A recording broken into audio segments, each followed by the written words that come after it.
according to Professor Albert Moranian of UCLA, who's known for his research about the relationship between verbal and nonverbal messaging, has developed a communication rule. I call it the communication equation. 7% of a verbal communication relates to the words the speaker uses.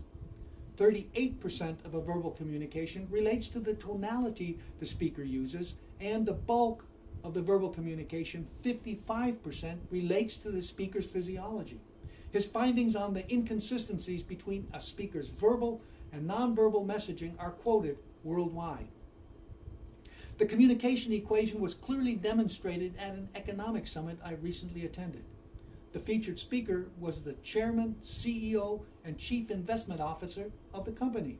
He was also the developer of the portfolio management techniques his company uses to manage more than $3 billion of assets. He described the portfolio management techniques as a combination of modern portfolio theory and intermediate term trend following. You guessed it, his presentation was very technical. I watched the audience and noticed that many of them had confused looks on their faces and tuning the speaker out. The speaker was oblivious of what was going on with the audience. These were the very people he was trying to sway to consider his company as a good steward for their investment dollars. As it turned out, he was alienating them with his technical jargon. He knew the technical aspects of what he was talking about, and that's why he had a problem. He relied on his knowledge and thought he was going to wow the audience with the technical words he was using. What he didn't realize, he was violating the communication equation. He was relying on only one thing, his words. His effort to sell his audience was based on only 7% of his overall communication effort, and he completely abandoned the remaining 93%. He had numerous opportunities to wow the audience with tonality and physiology, but didn't pounce on any of them. He was focused on his technical knowledge. The speed of his presentation and the technical words he was using is what caused the audience to struggle with comprehension. No matter how technically savvy he thought he was, he failed with the audience. I believe the only reason his company is as successful as it is because he had an army of salespeople working the audience. If he was the only salesperson, he would have been lucky if he would have made one sale that night. That's how important the communication equation is. Many salespeople have never even heard of the communication equation. These salespeople are focused on their words, the words they plan to say. They don't understand how they sound and how they present themselves are more important than the words they plan to say. To influence and persuade a customer is based on how you sound and your physiology while you're speaking, not the words you're actually saying. Some salespeople, no matter how much time they spend talking with a customer, can't persuade or motivate them to take action. These are the salespeople who only use 7% of the communication equation. They know and use technical jargon, and that's their problem. They believe they can motivate the buyer by focusing on their words. How a salesperson sounds is 38% of the communication equation. Would you consider purchasing a product or service from a salesperson that sounds like a whiner? Would you be persuaded to take action by a whining voice? No matter how brilliant their presentation, they won't motivate or persuade a customer to action. Most salespeople speak much too fast when they begin a conversation with a customer. A fast speech pattern causes the voice tonality to be higher. The best persuasive speech pattern is slow with a rich voice tonality. Think Fred Thompson if you're a man and Margaret Thatcher if you're a woman, and you'll have the idea. When you speak a little slower, you'll become more persuasive. And the easiest way to do that is to think of your voice coming from your abdomen. As you become more accustomed to talking that way, you'll be amazed at how much more influence you'll have with your customers. In addition, the flexibility to slow down, speed up, or take your voice higher or lower will make a huge difference.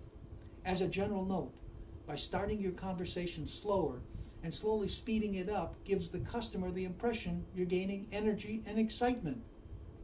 Going from a fast speaking delivery to a slower delivery draws the energy out of the customer and making it more difficult to motivate or persuade them. The 55% of the communication equation begins with what your hands are saying as you're speaking. Some hand gestures can be very effective in highlighting important points. When speaking with a visually oriented customer, hand and arm gestures are very important. Also, watch your body gestures. Wandering eyes, slouched posture, and stammering is guaranteed to dampen the effectiveness of any conversation. That's usually an indication there's a disconnect between the speaker's words and their physiology. Get into the habit of breathing regularly when you speak. That'll help you keep a steady, calm voice, and you'll also be more relaxed. Use pauses. Pauses are an effective tool to emphasize the points you're making, and your customer has a moment to digest what you've just said. Have you ever noticed when some people speak, the information they present is readily accepted and rarely questioned? If there were such a pattern that allows you to do it, it would be a powerful one, wouldn't you agree? I'm talking about awareness patterns. Awareness patterns are subliminal and very powerful and persuasive. You see, as we speak, we pause at the end of our sentences as well as at natural breathing points. It's at these pauses and the tonality we adopt as we pause that accounts for the overall tone of voice a customer interprets. The single most persuasive voice pattern is the authoritative voice. Listen to a newscaster. You probably listen to one particular newscaster. They speak with authority and come across as knowledgeable and trustworthy. Do you know why? When they pause or end a sentence and just before they take a breath, they lower their voice ever so slightly. When they lower their voice at the end of a sentence, they turn the sentence into a command. That tonal modulation is what creates the subliminal impression that the speaker is an authority figure. If you end your sentences with a slight down tonality modulation, your customers will have the same impression you have of your favorite newscasters. Your customers will think of you as an authority figure. That'll greatly enhance your ability to influence and persuade. It's the authoritative voice pattern that is most effective for persuasion because the message resonates with confidence and competence. When we begin speaking, we don't even know how we construct coherent sentences. We don't think about sentence structure as we speak.